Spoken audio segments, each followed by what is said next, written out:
Hi, నా పేరు లోకేష్ అండి. నేను జర్మనీ నుంచి మాట్లాడుతున్నాను.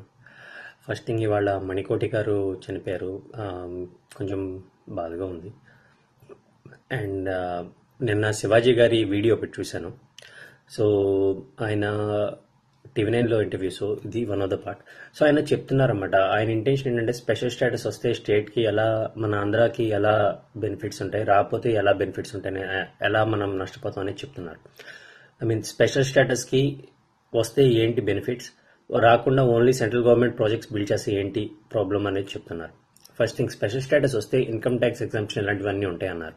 ఎస్, ఉంటాం. ఇన్కమ్ ట్యాక్స్ ఎగ్జామ్షన్ ఇలాంటివన్నీ స్పెషల్ స్టేటస్లు ఇంక్లూడ్ అయితే, సో ఏంటంటే చాలా ఇండస్ట్రీస్ వచ్చి మన సైడ్ స్టార్ట్ చేస్తానికి బాగుంటుంది. సో చాలా మందికి ఎంప్లాయ్మెంట్ క్రియేట్ అవుద్ది.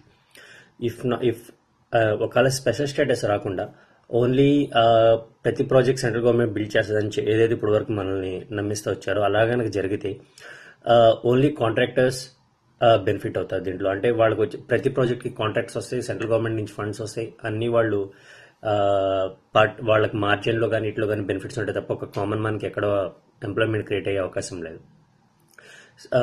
సో ఇదే క్వశ్చన్ పవన్ కళ్యాణ్ గారు ఎంపీస్ని అడిగారు. మీరు మీ బిజినెస్ కోసం ఆలోచిస్తున్నారా లేదంటే దీనికోసం ఆలోచిస్తున్నారా? ఆ రోజు పవన్ కళ్యాణ్ గారు ప్రెస్ మీట్ పెడితే ప్రతి ఒక్క ఎంపీ మేము అది చేయగలం, ఇది చేయగలం, అది ఇది అని చాలా మంది అన్నారు. బట్ శివాజీ గారు మొన్న ఒక మీటింగ్లో కూడా అన్నారన్నమాట, పవన్ కళ్యాణ్ గారిని మీరు ఎందుకు అవుతున్నారంటే పాలిచ్చే బరింత అంతే పాలేస్తుంది కానీ దున్నబంది అంతే పాలేదని. సో మేబీ అది నిజమేమో అని అనిపిస్తుంది. నిజం చేయకూడదని నేను కోరుకుంటున్నాను, బట్ అలాంటివి సిచ్యువేషన్ జరుగుతుంది. సో నేను చెప్పేది ఏం లేదు, ప్రతి ఒక్క పర్సన్ మన ఆంధ్రాకి చెందిన వాళ్ళు, I mean importantly next generations from Andhra, వీళ్ళకి ఇంపార్టెంట్. సో ప్రతి ఒక్కళ్ళు జస్ట్ ఏ వీడియో లైక్ అని కాకుండా మీరేంటి జరుగుతుంది, ఎక్కడ ఇది జరుగుతుంది, మీరు ఎక్కడ బయట ఉన్నారని మనకి ఎందుకు కాకుండా రియాక్ట్ అవ్వండి. ఏంటి, ఎలా చేయాలి, లెట్స్ యూజ్ సోషల్ మీడియా. నేను ఒక ఎన్ఆర్ఐని, నేను మచిలీపట్నంలో పుట్టాను. నా ఊరికి నేను ఏదో చేయాలని కోరుకుంటున్నాను, కానీ ఏం చేయలేకపోతున్నాను. ఎందుకంటే కొన్ని ప్రాబ్లమ్స్ వల్ల నేను అబ్రాడ్లో ఉండాల్సి వచ్చింది. Nothing more. బట్ అలాగే ఫ్యూచర్లో ఎప్పటికైనా నేను వస్తాను, అక్కడ ఏదో చేయాలనుకుంటున్నాను. అలాగే ప్రతి ఒక్కళ్ళు అక్కడే ఉండాలనుకుంటున్నారు. సో మన భావితరాల వాళ్ళకి ఏం చేయాలనే దాని మీద మన డెసిషన్ ఇప్పుడు ఉంది. శివాజీ ఆయన ఒక కామన్ మ్యాన్ ఎందుకు ఫైట్ చేస్తున్నారు, పవన్ కళ్యాణ్ గారు ఎందుకు ఆ రోజు ప్రెస్ మీట్ పెట్టారు, they really don't have any life security. For a small example, some Annapurna Shankara గారు, ఆమె ఏదో ఒక వీడియో, ఐ డోంట్ నో అది రిలేటెడా కాదనేది, బట్ ఆమె ఒక మాట అంటే ఎంతమంది రియాక్ట్ అయ్యారు. ఆమె ఒక స్మాల్ ఇష్యూ మీద, మేబీ మేజర్ అవ్వచ్చు, బట్ ఒక ఇష్యూ మీద ఆమె అంటే అంతమంది రియాక్ట్ అయ్యారు. ఒక స్పెషల్ స్టేటస్ గురించి ఎంతమంది రియాక్ట్ అవుతారు అనేది నాకు అర్థం కావట్లేదు. బట్ ఇది అందరికీ అవసరం.